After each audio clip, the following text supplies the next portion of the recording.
This is your last margin call with your hosts, Beck and Tim. Tonight's episode requires a 2-drink minimum for your listening pleasure. It's November 30th, one day before December. We are here with our next episode. What everybody wanted on Twitter was the options talk about how everybody handles options, what they want to do with them, how they should be played. We got a few people with us today. We have Bear again. We have Ham again. We have Jay, our token black, again. Bear, why don't you tell us what you're drinking tonight? I would just like to say thank you for introducing me first. I am drinking a bubbly, sparkling water. It is strawberry flavored, all natural flavors. So shout out to Target for giving me the all natural. All right, and Ham, what are you drinking tonight?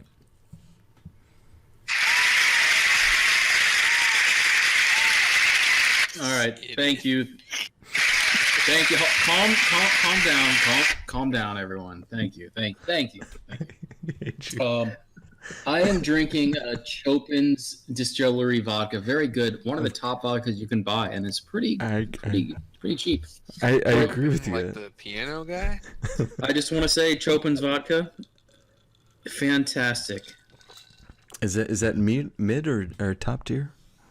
I would say top tier for a mid-tier price. One of the best in the world. Would you say you go for a burn because you drink that vodka, or is it just because you like the taste? Tastes good, Tim. Damn you, son of a bitch. You failed my response. I disagree with your choice. Chopin is mid-tier. You think El Toro is good tequila, so that I'm glad you think it's mid-tier because if you said it was good, I will run a tweet with a poll to figure out what the best tequila is, but you know it's going to be biased because everyone's going to be like, I need to showcase my my tequila ability and pick Patron every single time. But you know what? When people think tequila, they think salt, they think greatness of that, and they don't think El Toro. They think El Toro. It's a mid-tier tequila Mid-tier. For a low-tier individual. Tim. Ooh. And that hurts on multiple levels. I am so sorry. But before we continue this conversation, maybe Jay should have a chance to talk. We should let him talk for just a second. Go ahead, Jay. Civil rights were in the 70s.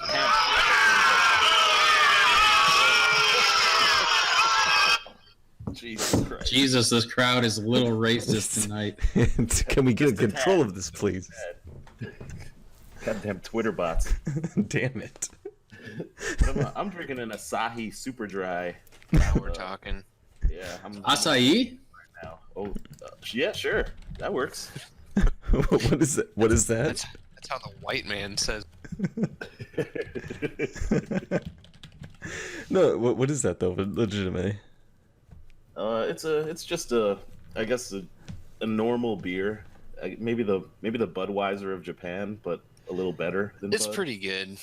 It's pretty good beer. It's like Not bad. what you go to a bowling alley in Japan, and it's what they have in the vending machine there, and you find coins in your pocket that you don't really know what they are, but Japan has a lot of coins.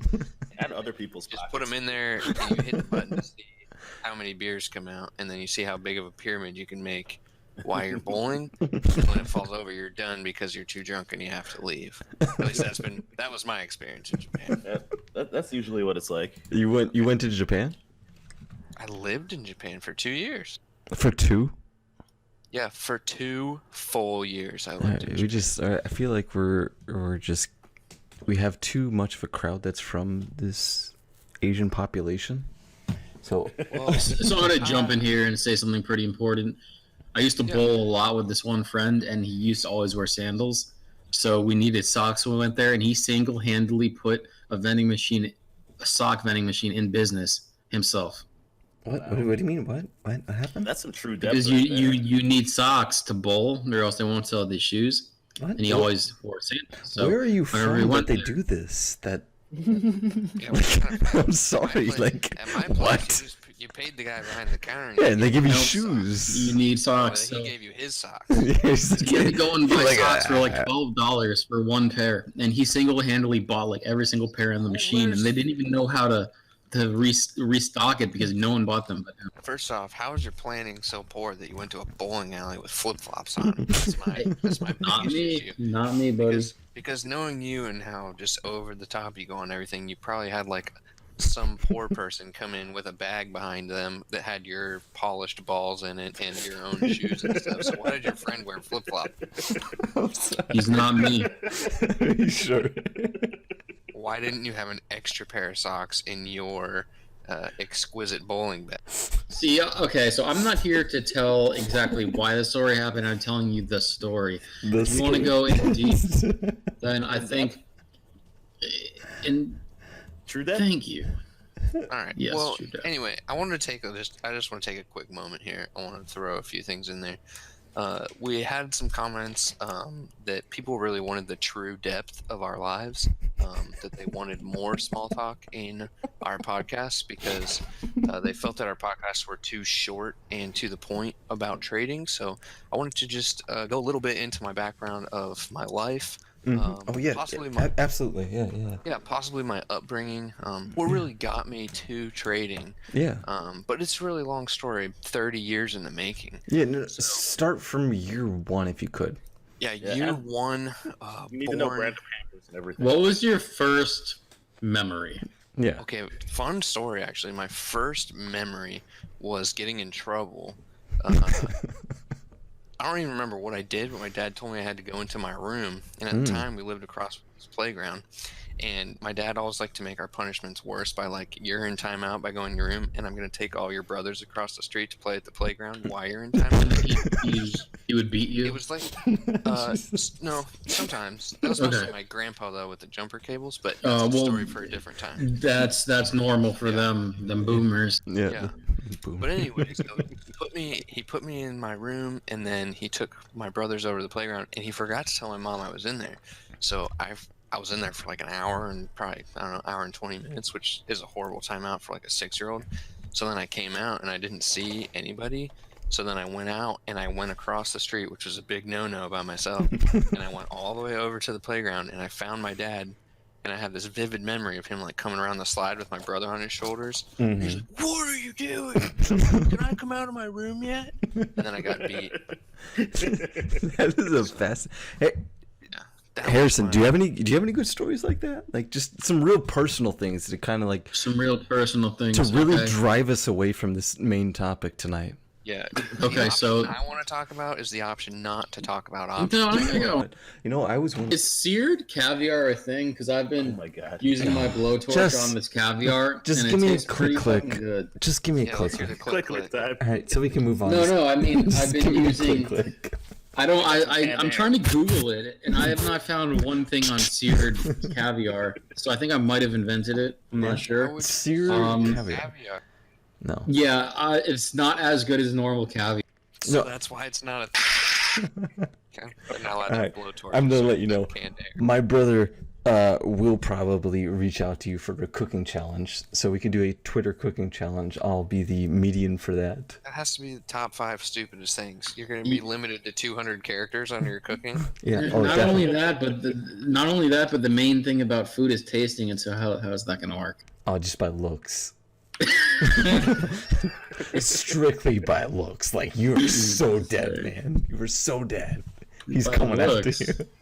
I mean, I would say when I cook food, my strong point is the taste. So Yeah, no, that's why you're wrong. All right, that's why you're wrong. Yeah, most of food is the presentation. No one cares Yeah, what it tastes like. exactly. That's why I go to Applebee's.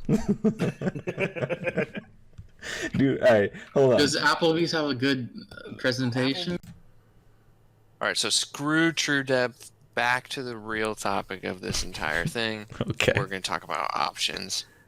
That was the point of this. Screw you, true depth. I wasted 30 minutes of your life. All right, fair enough. Let's dive into it. So It's just not an equal exchange. That was 30 minutes of each of our lives, which makes 2 hours compared to the 30 of his life. Look, we spent 30 minutes with our friends. He spent 30 minutes listening to a bunch of people talk about their childhoods. He could have sat cuddled with his loved one. Could have, Well, but he didn't. All right. Options. All right, so on to options about everything. So A lot of people that I've known about this is when they can't take commons of everything, and they can't take commons of Microsoft, Amazon, they can't take commons of Apple and all these things, they look to options. And that's what our main topic is about tonight, in the fact on how you should actually play them. I have a lot of controversial topics and people I want to kind of target with my callouts on the wrong way to actually play them. And with my account challenge group that I've been working with over the past about a year and a half, on more along the right way to build an account. And the thing that I have, the problem that I have with a lot of people is the fact that it's just a gambling tool. But instead of diving into that right now, I want to know how everybody started. I want to know how everything got going for them, if they were attracted to this style, and so forth. Bear, can you tell us about what made you want to get into options rather than just trading these penny low floats and building your accounts from there, or what happened? Fun story. We talked about it before. Tried the whole penny thing. It was stupid. And then you, Tim, came out of the skies as an angel down into my life. Would you kind of say like me from a messiah? No, I wouldn't say that much. Damn it, but maybe an angel. And you were like, "Hey, you should learn about options," but you won't. And the fact that you told me I wouldn't is what made me go and learn about them, because screw you as much as screw True Depth. And and that's kind of what led me to it. I don't like trading with a ton of capital, because until I'm very sure of something, I don't like putting money on the line for it. So it was a way for me to trade, these big name companies without having to put up a massive amount of capital. Okay. So that's kind of what got me into it. All right, Ham. When you started this, I know you made the switch from OTC over to options and then on to futures, but what made you switch from OTC over to options? Peer pressure, Tim. Was it me? Did I do it? Was I influenced by that? No, Tim. I was way ahead of you. Don't try that. You got your accolades, Tim. Back off, okay? I had to push for more. I called you an angel, okay? No, Let's pump the brakes here. I was going for the Messiah title, and Harrison could have confirmed that. Was it you? In what fucking generation? Universe are you speaking of? I followed you. Remember your history from the 70s where Tim's grandpa invented snow.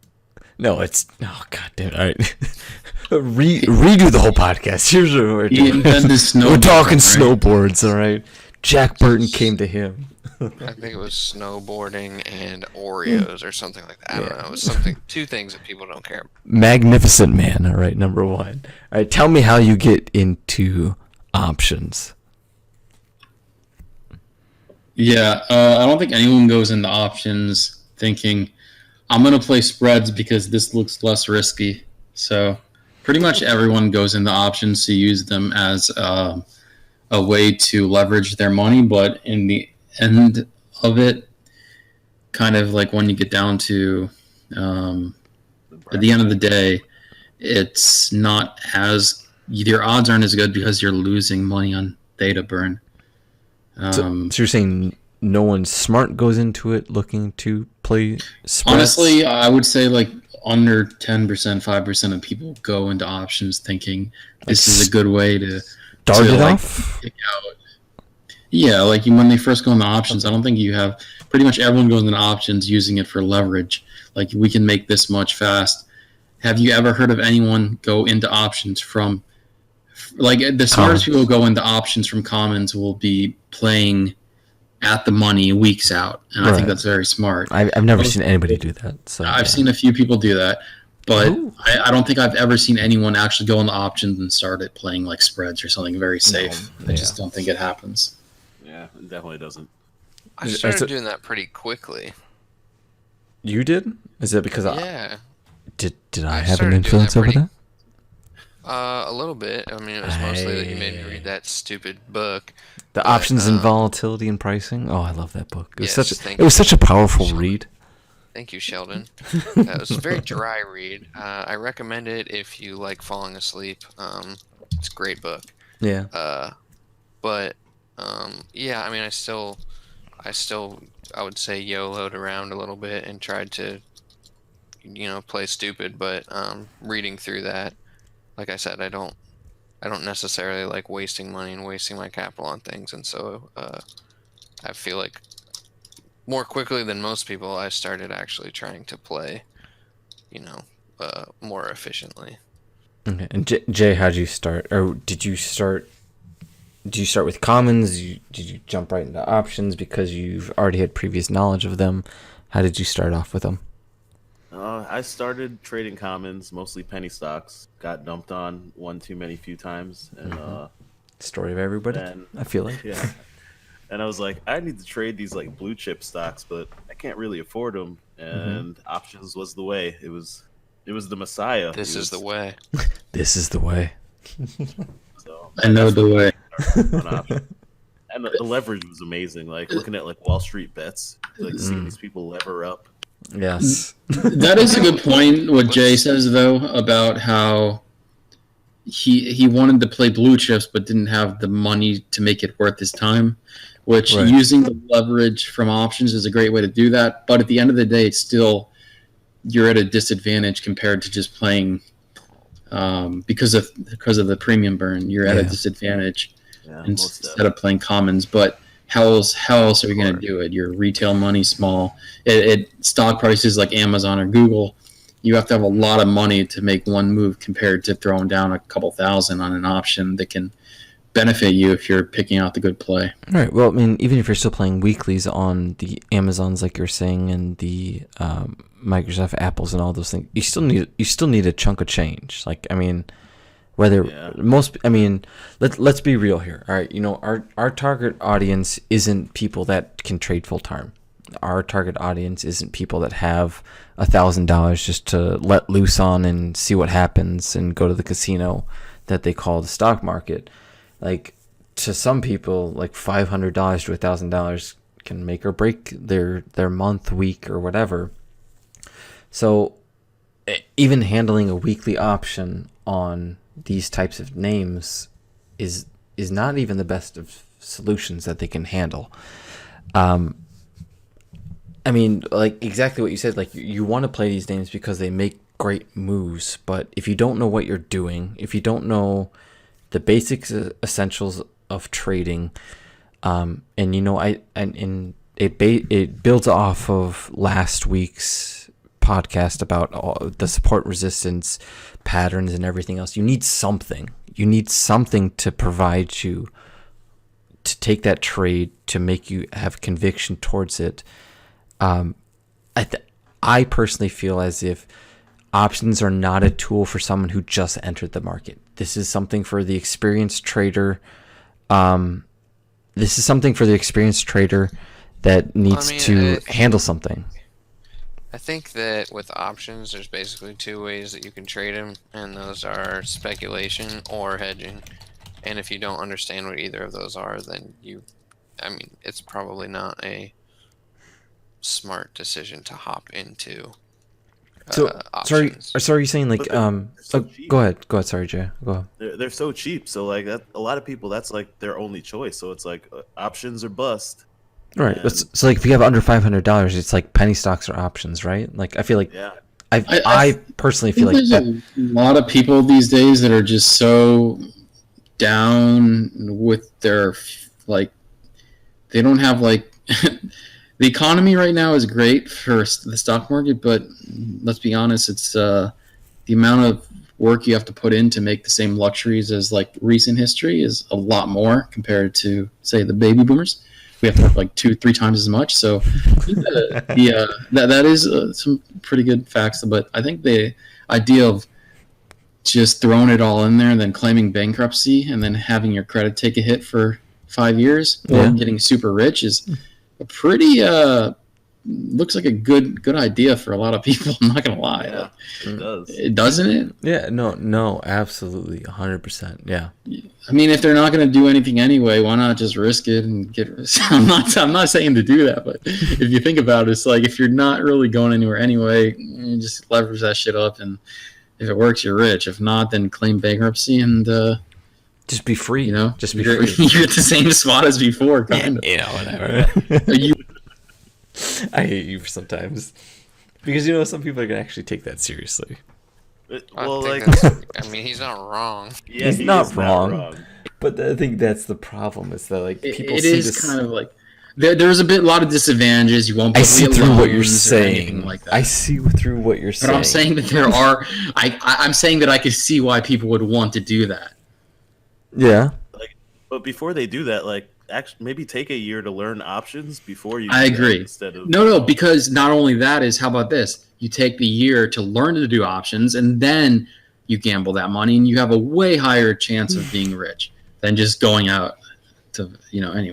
Rich I think is like the thing that you're trying to keep on perpetuating. Well, why else are you playing the stock market if you're not trying to make money? It's not like we're playing here. But I know what you're doing is you're playing the sarcastic role of trying to, lure in the individual to that. This is a get rich quick scheme. I know what you're doing. No, I'm not stupid, but I just don't worry that people are just seeing. But I'm being serious where it could, I could see why people on Wall Street bets want to do that because they go bankrupt and then they're fucked either way. So why not have that chance of being rich? So I get it, but I know. To me personally, I would rather try really hard, and actually try to do it real because.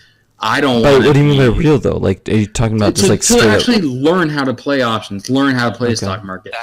That's what I was saying is that like when I went into it, yeah, I mean initially at first it was still me being stupid, like oh I'm coming into stocks, I'm gonna make $1 million in a week and retire, like everybody that starts at some point.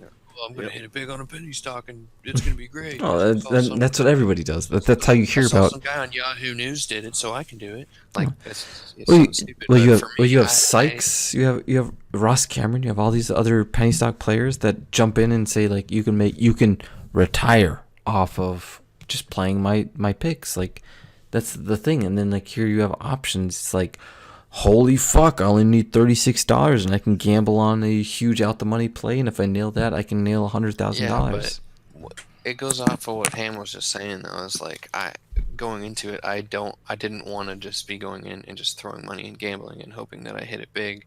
And did you know better though? I think that's what I'm saying. So easy to say from an experience standpoint, but even at the beginning though, that was the whole point of me reading that book and stuff. Is I don't when I do things in my life, I don't like going into things and half-assing them. Like I just don't like doing that because it's. But did you know better though? Did you honestly know better? Like if I didn't come in there and tell you like, if you wouldn't dude, have, stop, if you do wouldn't have that. told me to read that book, and if you wouldn't have told me to actually try and learn.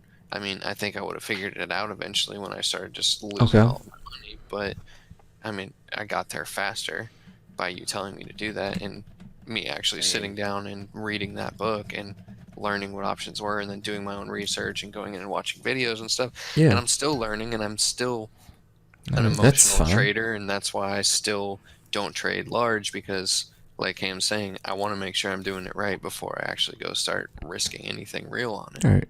Well, I mean, that's the thing that I want, like with this options podcast, is just to literally get rid of all this bullshit that is on fucking social media about how to play options and really dive into like what actually it means to use options as a tool, as a form of income, rather than just the simple like, you know what, I think Disney's going to 155 this fucking week, and let's see what happens if I just throw down like $10,000 or $22,000 and let's just see what fucking happens. Like that's the type of fucking trading that in the option side of things that I think is detrimental to the community.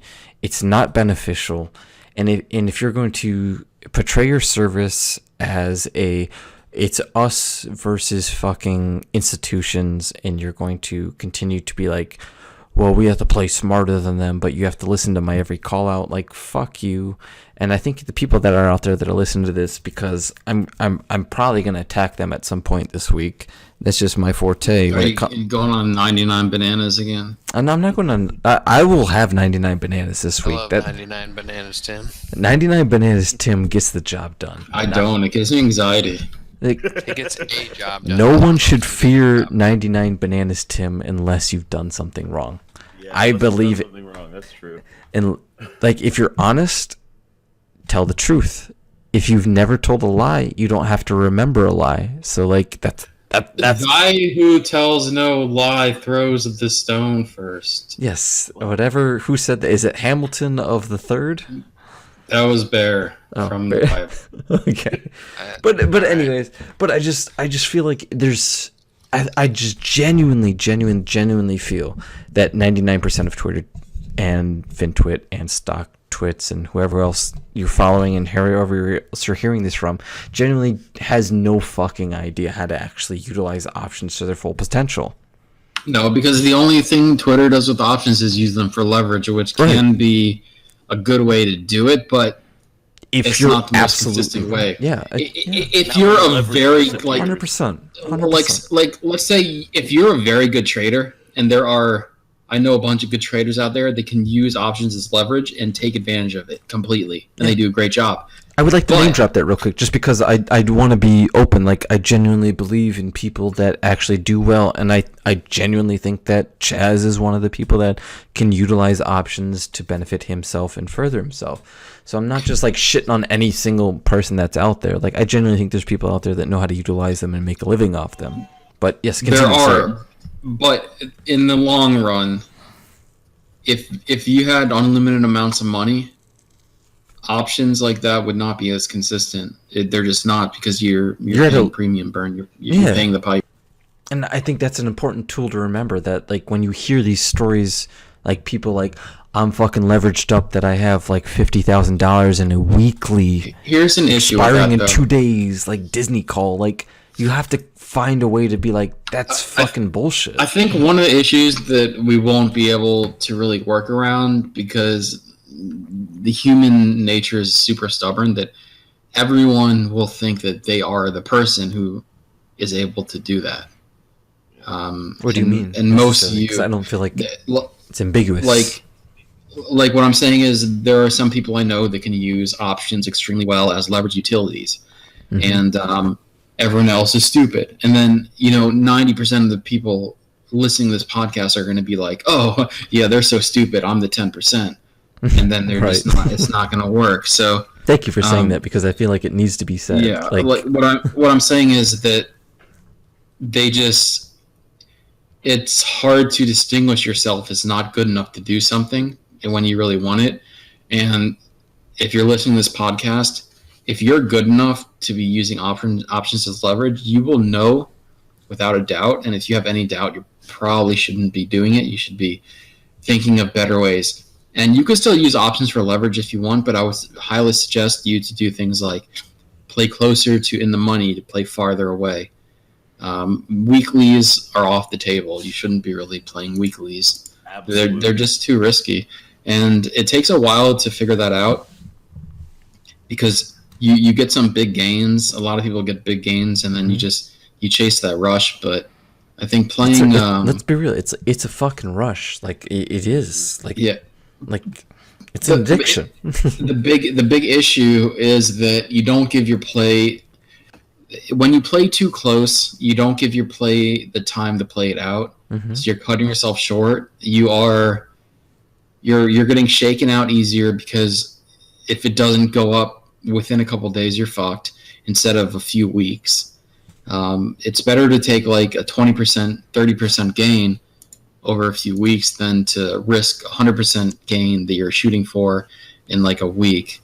It's just way more consistent, and over time the compound gain, it will just be way more. And I tell you that from experience. I know most people won't really take that, but I've played very out the money close, and I've played at the money a couple weeks out, and consistently I would tell you it's way better just to give yourself more time.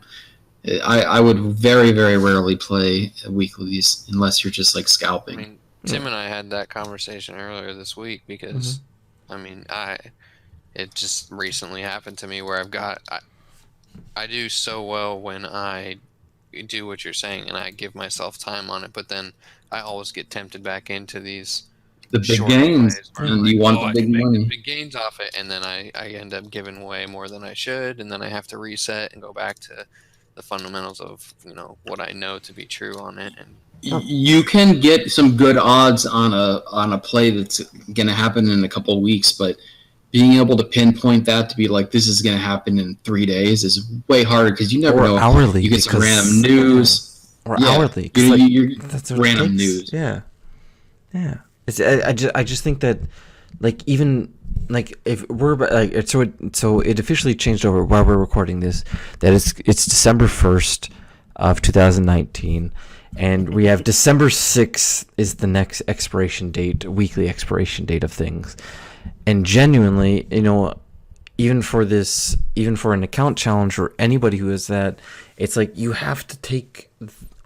I personally feel like I don't even want to attack a weekly contract if it's gonna if I'm expecting a move based off a daily chart, if I'm expecting a move off of an hourly chart, like I'm still not attacking this week. Like I'm attacking a monthly contract, a front month, a multi-month. Like I'm attacking the December 20th. I'm attacking a January 17th contract. Like unless I'm seeing something set up on a intraday type time frame where it's a 15-minute, 5-minute, 1 minute or lower, I'm not even bothering looking at a weekly contract front week, just December 6th. Like I'm not looking at that. Like I know you've had some success with this, Ham, and I know Jay, like are you even bothering with this front week, this December 6th contract coming up? Like, are you even going to take a play off any of this? Or are you only looking at anything further? So there are a few times that you would want to take it. Okay, so let me just break it down real fast on how you would like to play options. Yeah. Just the fundamentals, the mechanics behind options versus commons. Futures are just more leverage than commons. But something you would usually want to do, if you think about options, it's more, how do I say this? It's time sensitive. It's like time based. So yeah. If you're picking out the perfect play and you're like very, very sure it's going to pop at this time, you will make way more money. If you can if you're someone who always gets the timing right on your plays, but maybe they don't work out like long term, then options could be really good for you because the first boost of timing can give you a lot. But if you're like 90% of humans, and usually I would even say if you're picking the timing right, you're probably just lucky. It's not going to work long term. Right. I think the most consistent way to make money would be to just spread it out. Give yourself more time. Don't give yourself more time. Give yourself a lower target, and you'll be very surprised how much more money you start making doing that. Well, if you start doing it. So I think some of the things is like they can hear that, and they can say just give yourself more time. But a lot of people don't realize why you should give yourself more time. And I think I know we have a couple of people that have been on the podcast before. Andrew specifically, and the fact that Greeks are kind of like non-existent to him, and it's not negative, and he's 100% right in how he views things. But I think having some sort of information that kind of gives you direction is better than no direction whatsoever at all. And when it boils down, I don't really agree with him when he says Greeks, because Greeks are just a fundamental part that help you plan out your trade better. Right. And it tells you what you have to risk and things like that. So exactly. But it can fluctuate, and he's right in the sense that it can fluctuate based on different time scenarios and just literally a lot of things. But like you're not going to have a 300% gain in theta overnight based off of different types of things. Like he's like things that can be claimed, not necessarily him, but just that more boils down to ER plays, which we've had discussions on with him in the past. I'd love to have him on during the ER podcast that I want to have. I'm advertising for the future, for we will go over how to actually play ERs, and not actually play them, meaning you always profit, but just meaning more reasonable plays that are not just like 50% one up, one down. But I genuinely think that Greeks can help you out just utterly immensely. And I think this is one of the big things that everyone needs to fucking understand. How big? Just big. So the analogy that I always use is always a... Oh God, an analogy. I know. Your analogies are not the best, but My analogies are perfect. Actually, I've actually had just immense feedback from this, and like, wow, Tim, this is the best feedback I've ever heard, and the perfect analogy that you could ever just imagine. So you have the bid and ask. Like, everybody understands that. You have delta, gamma, and theta. And I always say that delta is your speed, gamma is your acceleration, and theta is your drag. So yeah. So I think it's the perfect analogy. And if you utilize it like a car, and you say that delta is going to be your speed, you're traveling at 100 miles per hour. All right. Gamma is going to be your acceleration, how fast you can get to 100 miles per hour, and theta is going to be your drag, the air resistance that comes back onto that car. And I think it's perfect because it fits with me and just my thinking, and it may be different for anybody out there. That is good. So I wonder who you copied that from. Yeah, that's a really good analogy. Who did you get that from? That's actually myself, and I'm sorry if anybody actually... Did you, Tim? Why does no one ever... That's really smart. That's really smart. Because I think it's a really, really good analogy, and I don't think you could come up with that on yourself. I hate you. Because... I'm just saying. You could take that as a compliment, too, though, because you could take it as I'm actually giving really good credit on something. All right, well, thank you, because I spent a lot of time in that fucking options and volatility book, and that was the most drag of a read ever, and I couldn't get it the first time, and I couldn't get it the second time, and I couldn't get it the third and fourth time. But I think I read that book a couple times through the past couple years, and I found every analogy and what could make sense and how things could play off each other, on how in a higher accelerated gamma could mean better for a delta at a in the money position, and how theta affects your overall position at a 10% of your bid and ask is not a good position to have. So I think in understanding of basic Greeks, and it's very hard for people to understand Greeks, because I think when I ran that fucking $50 account challenge, like I can't even begin to explain the frustration that I had, that everybody that tried to join and it's like, I don't understand Greeks, Tim. Like, everything is just really bad. And I'm just like, dude, it's all written out, and everything made sense to me because of the research that I put in. And so I don't get it, and it pissed me off more and more and more, and that's kind of like why I don't do that room anymore. But I think it's easy to me. So it's like when I find it's not a mispricing. Like I know Ham and you and I have talked about a couple positions in the past of when we did our account challenges in 2018 about mispricing and finding them. And there's a couple great people on Twitter that can easily find mispricings. And it's not a mispricing. It just means that when you attack a strike that has an underlying that moves with you attack a strike that moves with the underlying, it is the best thing that you can possibly have with that, because it's low capital and it moves with the underlying. So you're getting a dollar move per dollar cents, and it's just the best thing that you could ever hope for when you're billing an account challenge. I'm rambling a little bit, but I kind of want to know, like, people need to understand this in terms of when you went through options, what did you experience? Did you ignore Greeks in general? Did you factor them in? Did you know about them but you dismissed them because you thought a deep out the money thing was happening? If you could, I know it's a lot to take in. Ham, can you tell me about how when you did your account challenge, when you did any options challenge, like, did you even bother looking at that? Pass. All right. Jay, did you even bother looking at any of these Greeks that happened?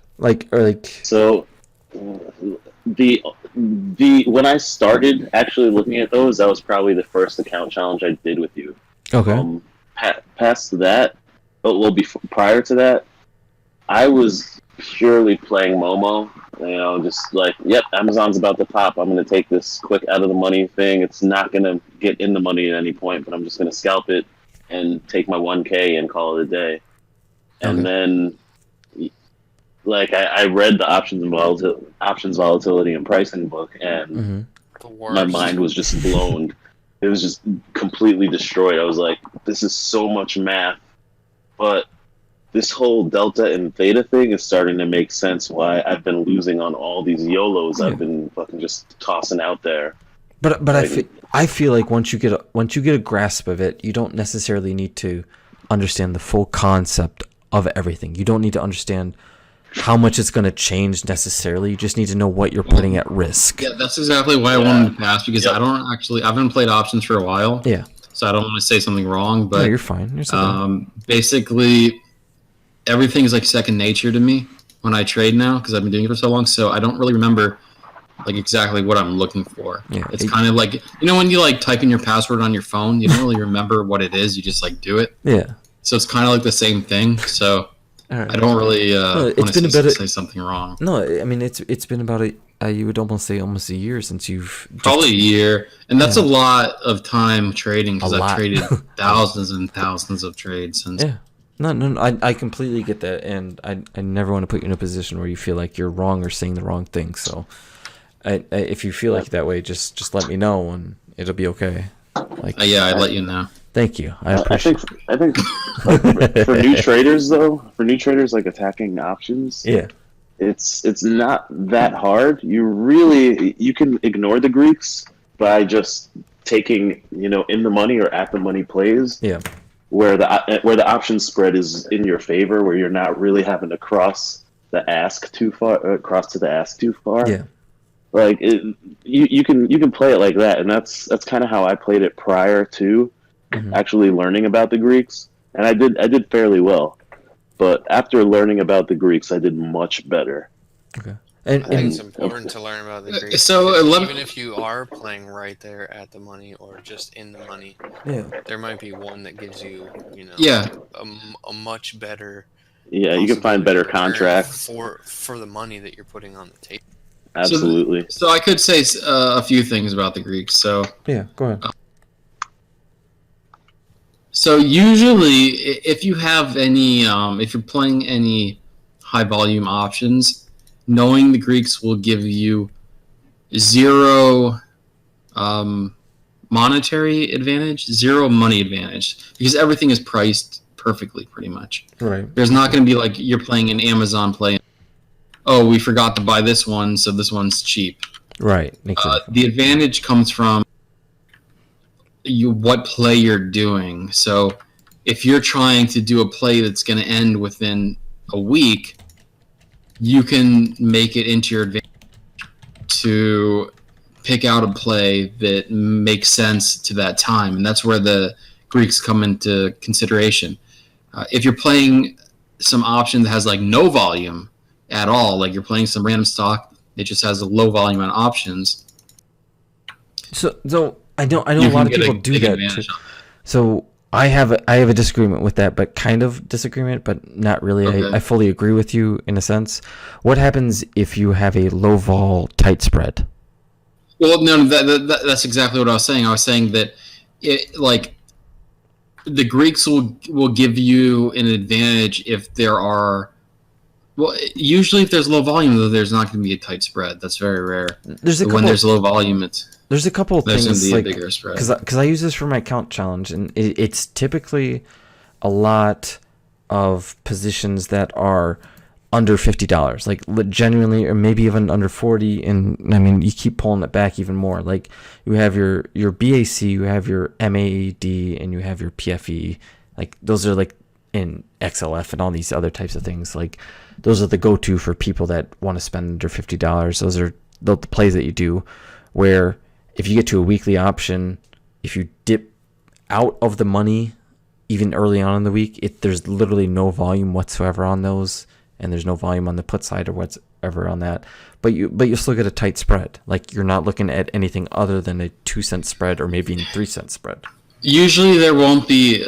I'm sure you know. Usually, if there's low volume, there won't be as tight of a spread. The more Yeah. volume, the tighter the spread will be. So that's kind of what I was talking about. Yeah. Of course, there will be some random ones that will have a tight spread, Yeah. but it usually, if you have low volume, you have a wider spread than something that has high volume. So No, that was kind of my main point there. Where if there's a stock that's trading a lot of volume, the deltas won't really give you too much of a advantage up front because everything's going to be fairly priced. Yeah. If you're playing something that has a low volume, you might be able to take advantages by using deltas. Well, I think Not deltas, sorry, go ahead. Greeks. So go ahead. Yeah, sorry. I knew what you meant, but I just wanted to make sure you can clarify yourself as well. The thing that I think, I'm sure of myself, Tim. no, and the thing that I want to reiterate and I want to be well known about is I genuinely feel that a lot of people misplay options in this regards, and I think this is the big thing that everyone gives off this perception of, oh, if you just took these and you made a lot of money off of this, that's not how you play options.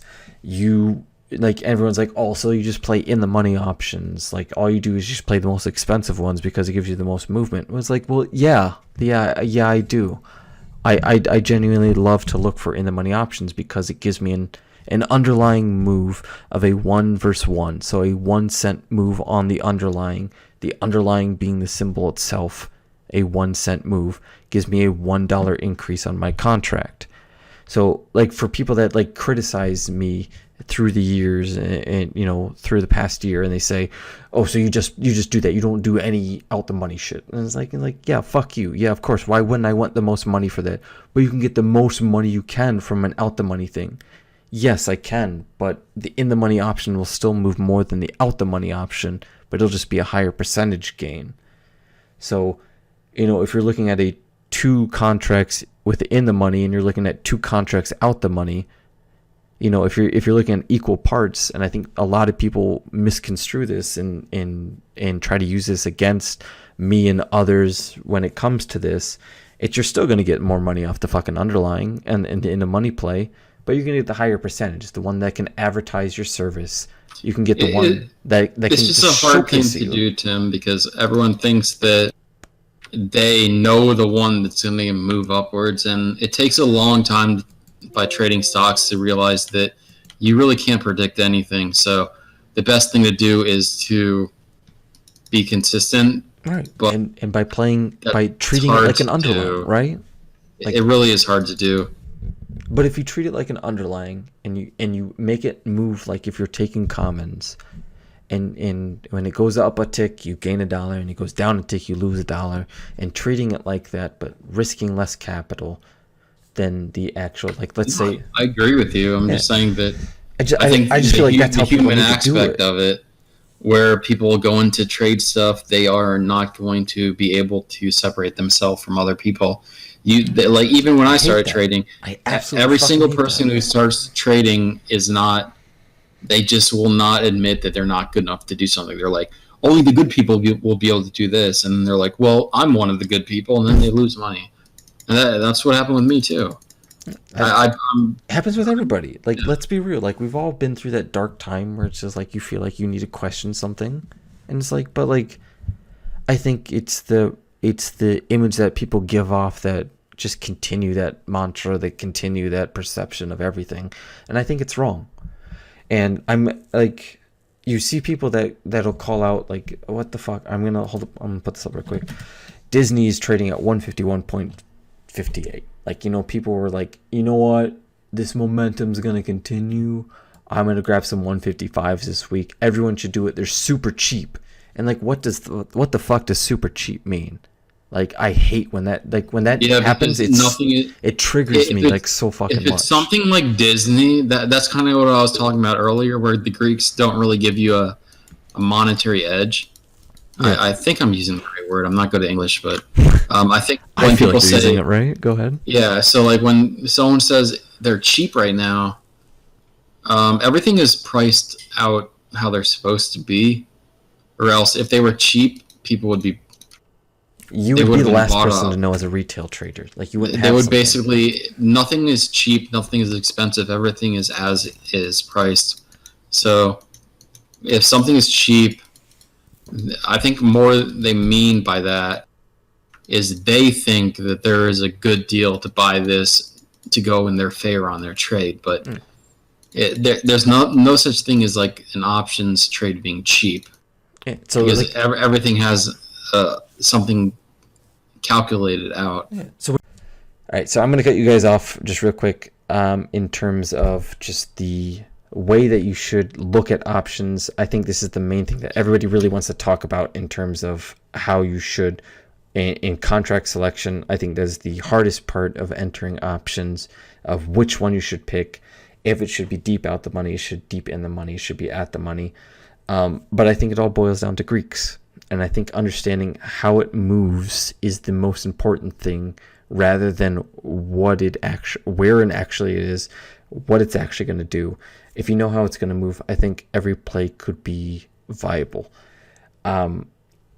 If anybody wants to join in and say how they currently handle options selection, I know, Ham, you don't really do it currently, but how did you handle it currently? Like when you were doing it through the account challenge that you did last year and everything, was it everything just in the money? Was there anything out the money? How were you doing it? Well, yeah, obviously Greeks are very important to plan out. When I say the Greeks weren't important earlier, I think I was more talking about how they just, there's nothing that is like, Nothing what? Sorry? there's nothing that just like stands out as, oh, this is cheap, this is a good deal, because Right. everything is priced in. Okay.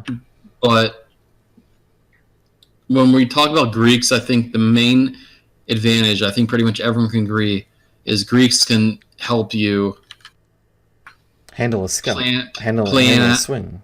No. They can like plan out every single trade you're trying to do. Right. If you don't have the Greeks, you don't really know how to plan out your trade because you don't know what contract to play. Right. If you're doing a week-long trade or a month-long trade or even a year-long trade, there are different options you can do. There are also, if you go back into ER trades, you really need to use Greeks for ER trades, or else you're just going to get stomped. Right. So using Greeks will pretty much give you the outline of how you want to use your trade. And when I said Greeks, I don't really think are useful for other things. I really meant that for everything is priced fairly, but you have to pick out what Greeks or can move what in your favor. chains exactly what you want to play for your favor. Okay. So when you were doing all these, when you were handling your account, when you made that switch from OTC over, I know a lot of people want to hear about that. Did you find yourself, because it's everybody who ever starts option is once out the money. Cheap. I mostly just played at the money, literally every single time, exactly at the money, and I used.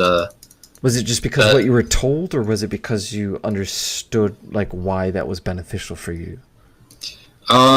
Usually at the time. I'm not talking about now, so I'm not trying to discredit anything, how you feel now or how your knowledge is now, but I'm talking about when you first started. Yeah. Sorry.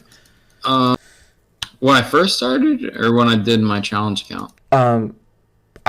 How about this? I think everyone wants to know, like, when you first started options, because I feel like a lot of people started options and then that's where they're at with that. Yeah, when I first started, I think I mostly just look at the delta, and I think that is the most important one. And because it... You can just kind of see how everything moves. So it's just basically the moving of the underlying per $1, meaning if it's at 50... You're going to get $1 per 2 cents, right? You should know the original Greeks, just because it helps you plan every play. Right. You don't want to, and honestly, if you're too lazy to know the Greeks, if you want to scalp stuff, just play at the money.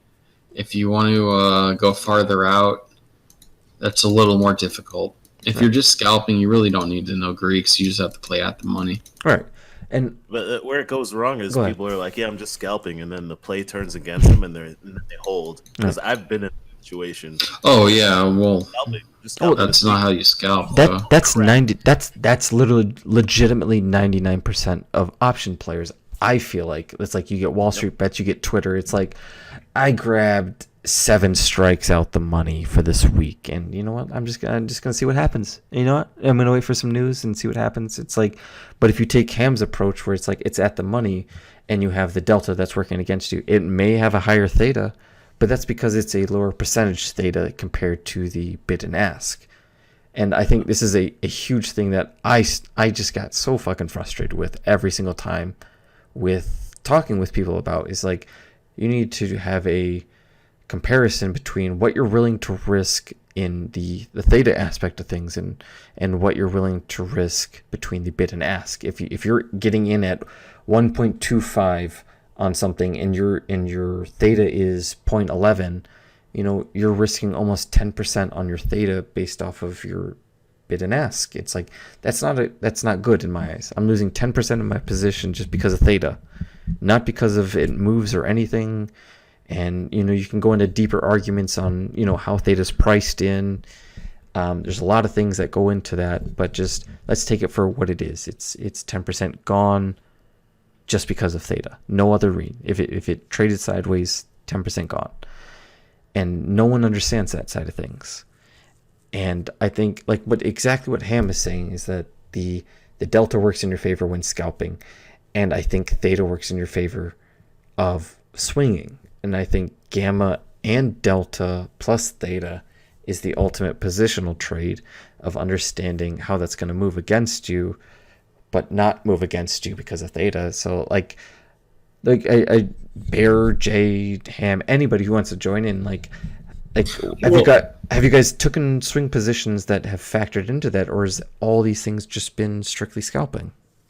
The only thing I swing is when I'm selling options. Only thing I swing is to use theta. Right.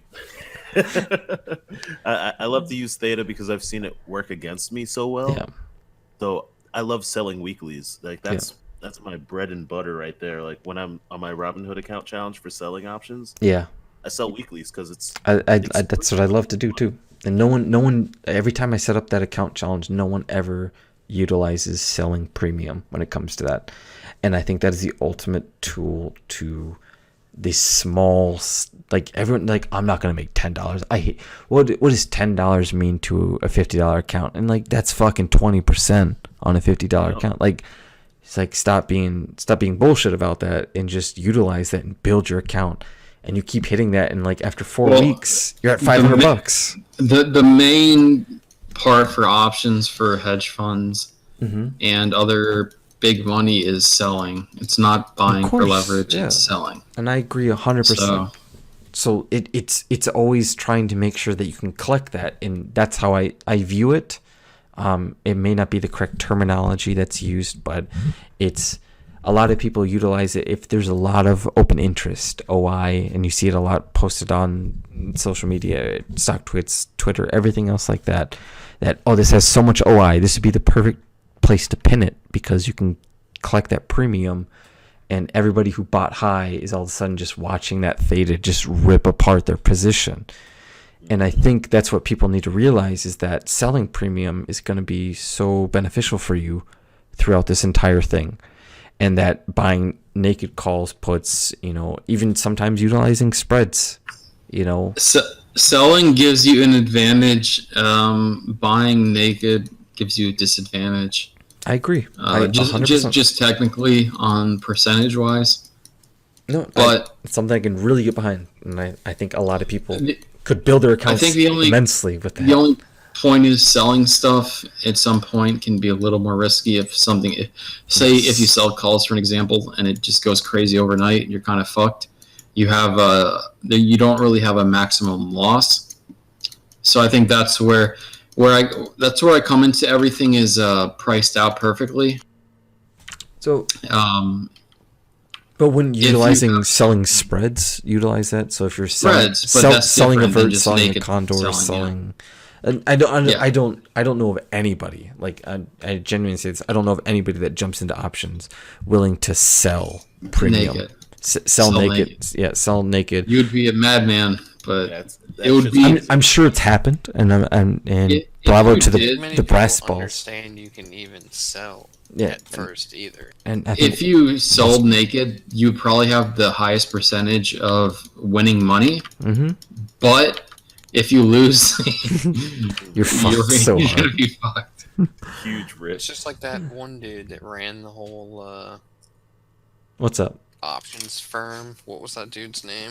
Oh, that fucking natural gas guy. Oh, the Rogue Wave. Yes. Yeah. Yes, the Rogue Wave guy. Yeah. That's exactly what he did. He was just selling crazy. He sold everything, and he was Yeah. he made And he money was for doing like really 5-10 years. He just made everyone a shitload of money, and then 1 year, like 1 month, Yeah. he blew up his account because it went the wrong way. And then 2 months later, it went back under it. So if he had enough money to hold, he would have made more money. Damn. I see. I And he didn't know calls it a about rogue. this. Instead, a his rogue wave. customers fucking owed money Yeah. though. Yep. Sucks. well. And the thing is that he was like didn't have any liability on it either because he wasn't even it wasn't a mutual fund or something.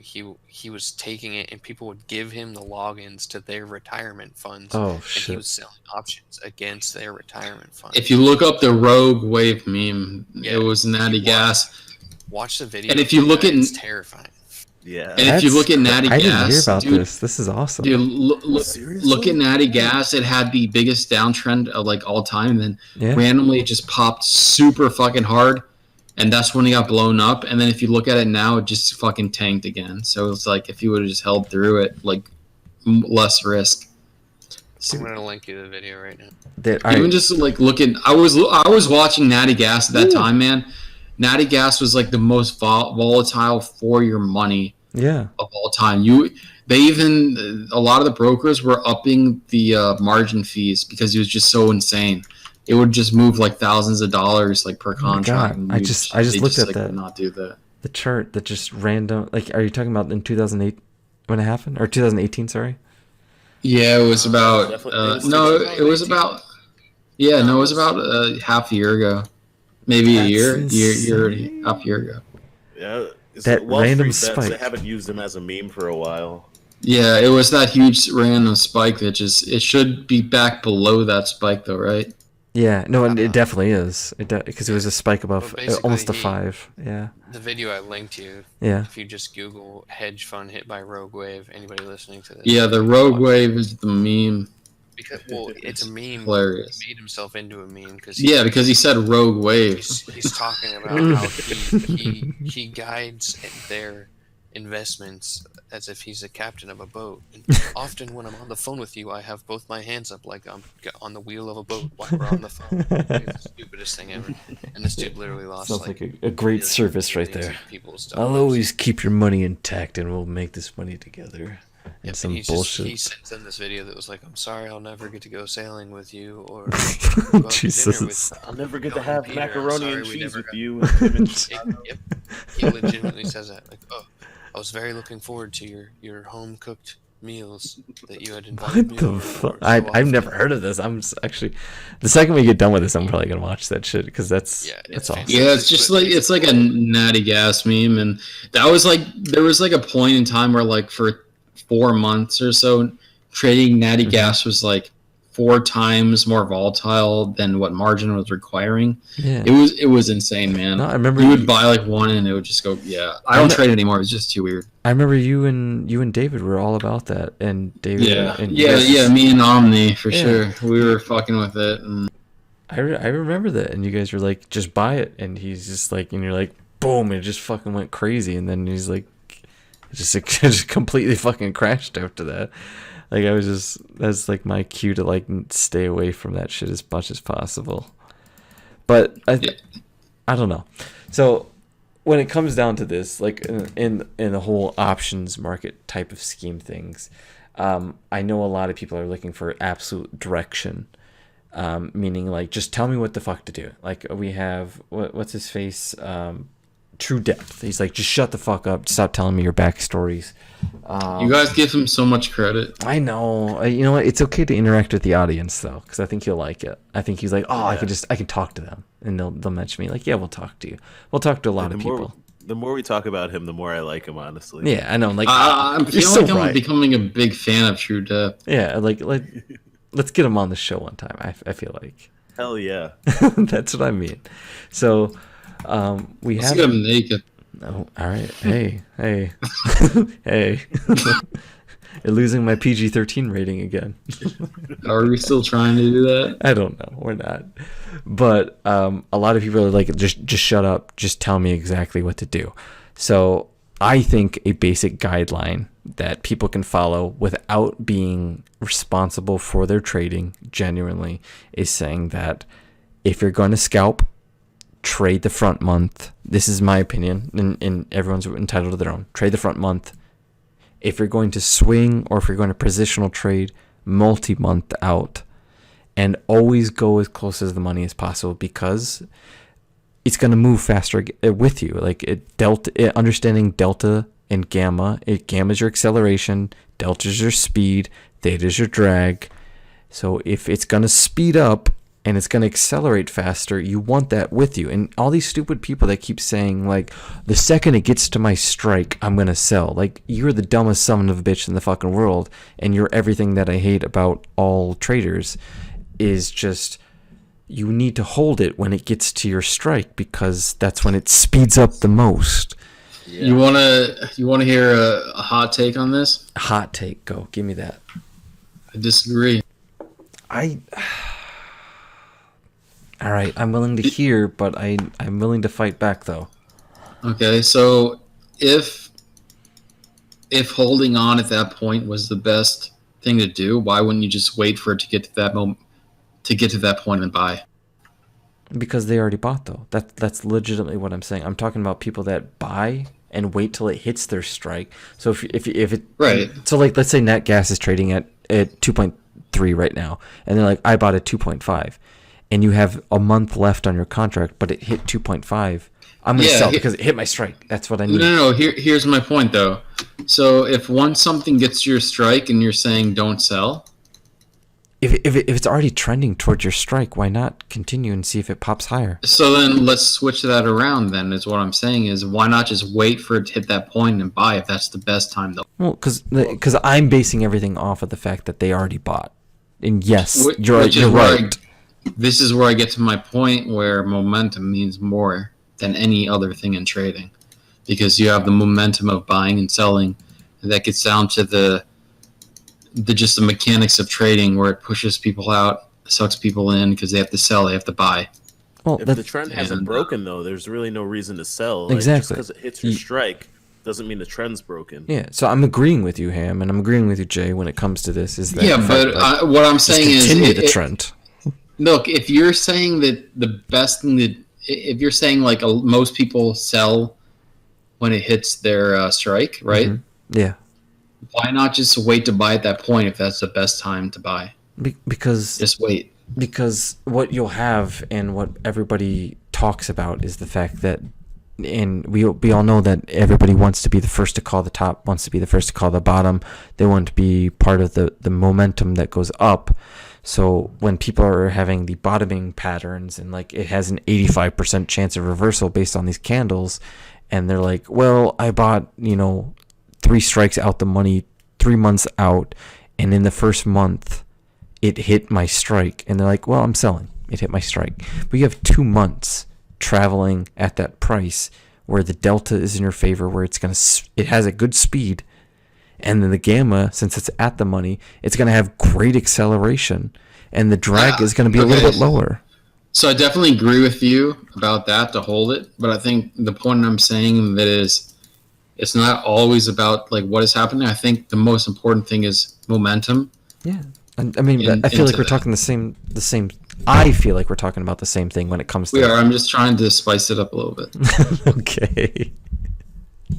But I mean, I just think, like, logically, if you look into the benefits of picking certain situations that you're going to trade, yeah, the most important thing is momentum. because nothing else can give you an advantage. Everything is kind of priced out. The only thing that isn't priced out is volatility and momentum. Yeah. Volatility is very hard to pick out, like what you want to do. Yeah. Because volatility can just be so scary. But momentum is like the one aspect of trading that you can look into and be like, we are moving upwards relatively to my time frame, so I should. Yeah. So, but it's just hard to make sure that message is conveyed, because I mean, you see every service out there is my general concern when it comes to this, and it puts on a bad negative perception on everything that people possibly can do. And it's just like, well, I bought, like, all right, so I'm going to name drop. You have Hulk Capital, who's out there, who bought the 150 weeklies, 155, 155 weeklies of Disney. Let me see if I like him or not. No, no, you just check your background on Twitter. That's all you have to do, honestly. You're blocked by him. Yeah, he blocked me. I don't like it. So this dumb shit is like, I got $22,000 in 155s for this week, and I'm just like, you're a fucking idiot. You're putting on this horrible image for people to trade off of, and they're gonna buy into this because, like, well, Hulk makes money, so I need to do this too, because why would Hulk do this to himself? Yeah, I know, and it's bullshit. Like, when are we gonna do the real podcast where we explain how these people scam people? No, that I want to do that next, but like, this is what people want. I want to do like a legitimate podcast of. They want to know how best to lose their money. Yeah, I just need to explain that, like. Well, no, people wanted options first, and people wanted risk management. No, next. but it's just not even that. Like, it's like Hulk Capital. I'm gonna tell people, even if like just the. Again, usually what I do with trading and everything is like the fundamentals and mechanics of trading. And it just comes down to even someone selling a service like that is like, oh, we had 10 people make $1,000 off this. And then it's like, there's like 100 people in the background just like fucking. Like, why didn't I make that? Why didn't They're just like in the background just fucked. It's not consistent. Why is I really want to do mortgage payments? We need to do a podcast on that. We just will. explains how people fuck people over. No, I really want to do that, and I think that was what that's why I kind of included it in the Twitter poll too as well, is services, because I wanted to talk about that, because I think it's important. But I think people are optimistic and constructive with their thought process, and that they want to know what's good for them rather than just telling them this guy's bad. Don't follow him. But like, what they're lost once they don't know the guy's. After they know the guy's bad. And they're like, well, where do I go now? You just showed me that this guy is not trustworthy. He's the only thing I know, but you're not giving me a light and direction on where to go next. So it's like, I feel for them. A service called "Which Service Should You Not Sign Up For?" It's $5 a month.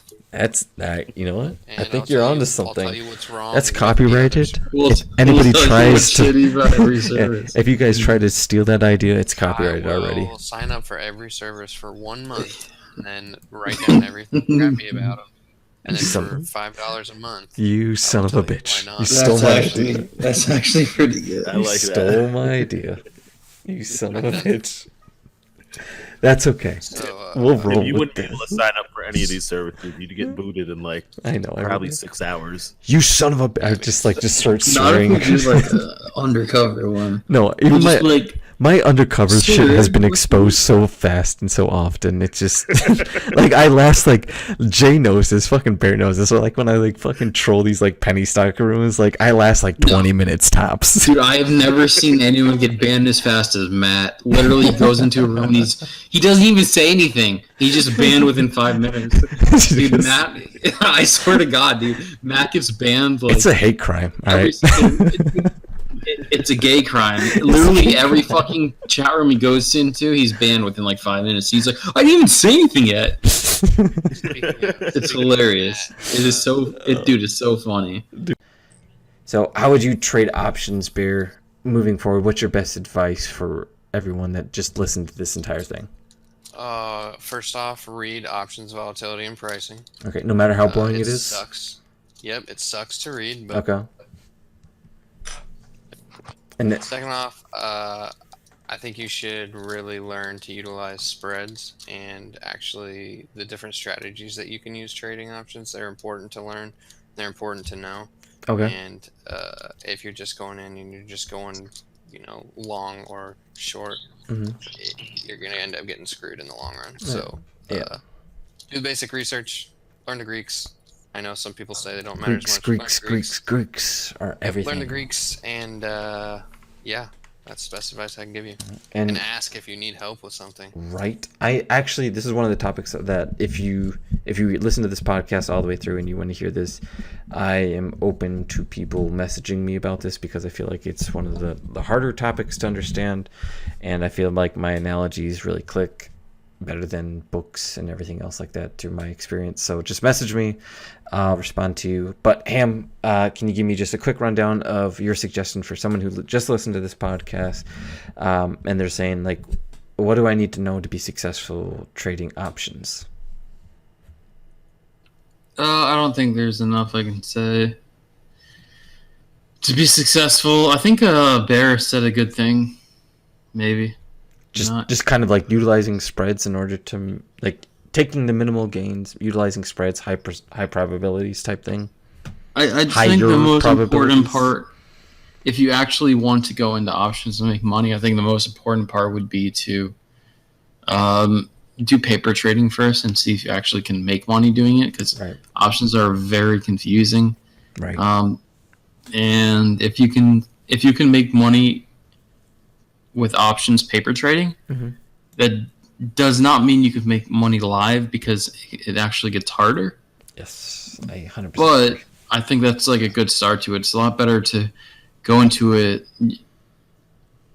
ready to make money, like everything works, and then kind of have something to work on than randomly just like, I'm going to buy out the money shit and hope it works. True. Very That's true. stupid.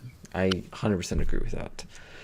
Jay, can you give me your best advice, just for someone who's listened to this through, says, what can I do to be successful trading options? What can be a quick point of view that I can have to tomorrow on Monday, just be like, I'm going to try this because I heard this on the podcast. What can I do to be successful trading options?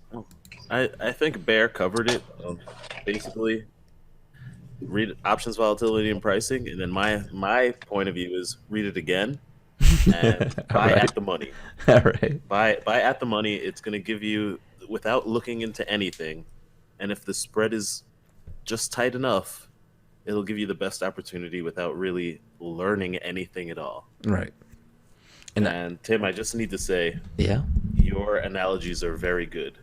And I win again. No, give it. I'm going to call you an analogist. An analyst. Analyzer. I'm going to call him an analogist.